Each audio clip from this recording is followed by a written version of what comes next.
Oke sahabat, kita jumpa lagi di Infoin Aja. Kali ini Infoin Aja akan berbagi info tentang rangkaian waktu misteri kematian Brigadir Joshua atau Brigadir J di rumah dinas Irjen Verdi Sambo. Semoga menjadi info yang menarik dan positif bagi sahabat semua. Sudah 1 bulan lebih, akhirnya Polri mengumumkan tersangka aktor utama dalam misteri kematian Brigadir Joshua atau Brigadir J, yakni Irjen Verdi Sambo atau FS. Selain satu tersangka barunya, yakni Kuat Ma'ruf atau KM, sebagai sopir istri Irjen Verdi Sambo, sehingga sampai saat ini sudah ada 4 orang yang ditetapkan jadi tersangka. Adapun rentetan waktu dari awal misteri kematian Brigadir Joshua atau Brigadir J sampai dengan ditetapkannya tersangka Irjen Verdi Sambo adalah sebagai berikut. Awal mulanya, Polri umumkan kematian Brigadir Joshua.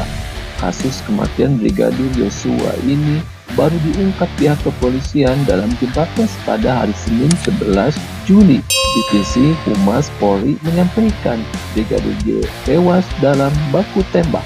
Saat itu, Karopenmas Divisi Humas Polri, Brigjen Ahmad Ramadan, mengungkapkan alasan pihaknya baru mengungkap kasus penembakan di rumah Irjen Verdi Sambo ini setelah 3 hari kematian Brigadir Joshua.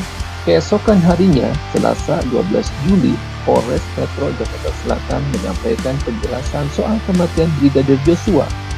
Saat itu, Kapolres Metro Jakarta Selatan Kombes Budi menjelaskan bahwa Brigadir Joshua tewas dalam baku tembak di rumah Irjen Verdi Sambo. Hal ini diawali dengan dugaan pelecehan seksual Brigadir Joshua kepada istri Irjen Verdi Sambo. Kombes Budi saat itu menyebutkan Brigadir Joshua melepaskan 7 kali tembakan yang dibalas 5 kali tembakan oleh Barada Eliezer atau Barada E. Kata Budi, saat itu Verdi Sambo tidak ada di rumahnya karena sedang menjalani tes PCR COVID-19. Di hari yang sama, Selasa 12 Juli, Kapolri membentuk tim khusus dari internal dan eksternal. Kapolri Jenderal Listio Sigit Prabowo kemudian membentuk tim khusus terkait kasus polisi tembak polisi di rumah Irjen Verdi Sambo.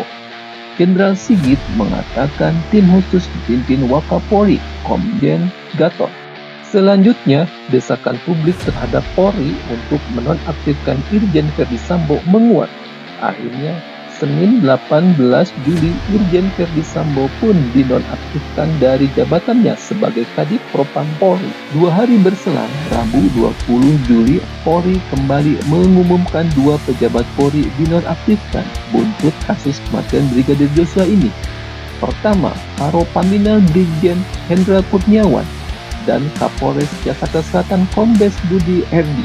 Berikutnya, polisi 2 kali menggelar prarekonstruksi. Penyidik Polda Metro Jaya kemudian melakukan prarekonstruksi terkait kasus penembakan di rumah Irjen Verdi Sambo ini.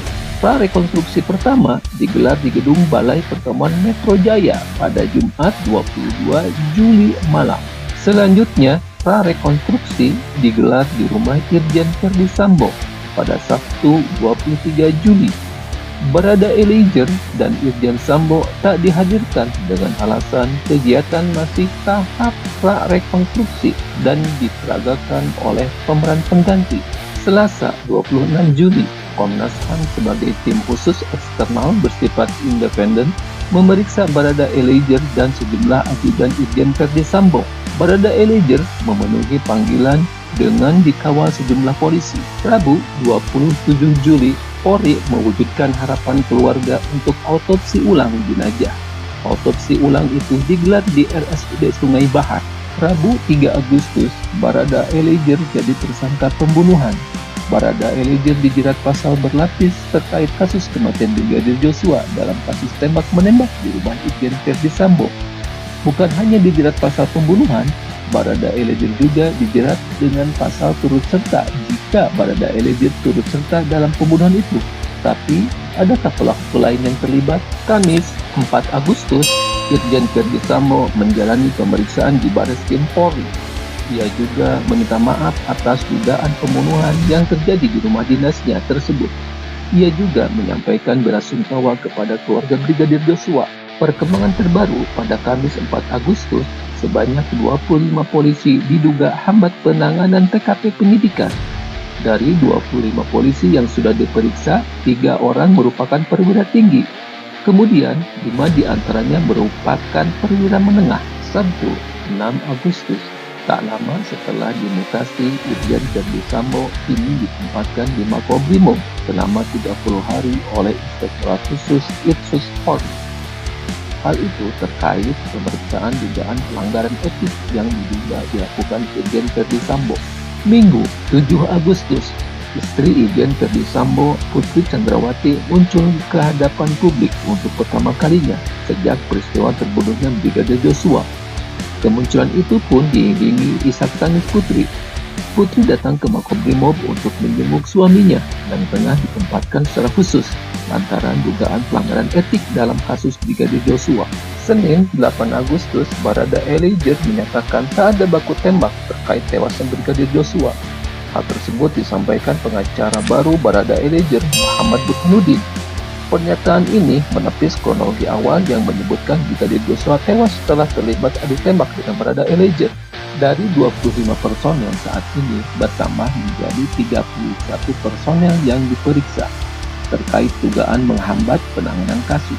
Kapolri mengatakan personel yang diisolasi juga bertambah dari 4 menjadi 11 orang. Barada RE atau Eliezer telah melakukan penembakan terhadap korban. Tersangka RR turut membantu dan menyaksikan penembakan korban. KM turut membantu dan menyaksikan penembakan terhadap korban juga. Irjen Pol Verdi Sambo atau FS menyuruh melakukan dan menskenario peristiwa seolah-olah terjadi peristiwa tembak menembak. Kasus ini juga turut menyeret penasihat ahli Kapolri bidang komunikasi publik dari Fahmi Alamsyah. Dia diduga ikut terlibat dalam skenario yang dibuat Irjen Verdi Sambo terkait pembunuhan Brigadir Joshua atau Brigadir J. Dugaan itu ditanyakan kepada Kapolri Jenderal Listio Sigit Prabowo saat menggelar konferensi pers penetapan Verdi Sambo sebagai tersangka. Dengan ditetapkannya tersangka terhadap Irjen Verdi Sambo sebagai aktor utama dan 3 tersangka lainnya, hal ini menjadi celah dalam membuka kotak Pandora selebar-lebarnya, sehingga tidak menutupi masih ada tersangka lainnya dalam kasus tersebut. Pemerintah juga mengajak publik untuk ikut mengawal tuntasnya kasus ini secara transparan dan akuntabel. Publik pun cukup mengapresiasi terhadap langkah-langkah Polri yang telah menetapkan tersangka aktor utamanya. Semoga selanjutnya bisa menyelesaikan masalah ini dan masalah lainnya dengan menjunjung tinggi kebenaran dan keadilan secara objektif, sehingga langkah ini dapat memperbaiki citra Polri lebih baik lagi di masa depan.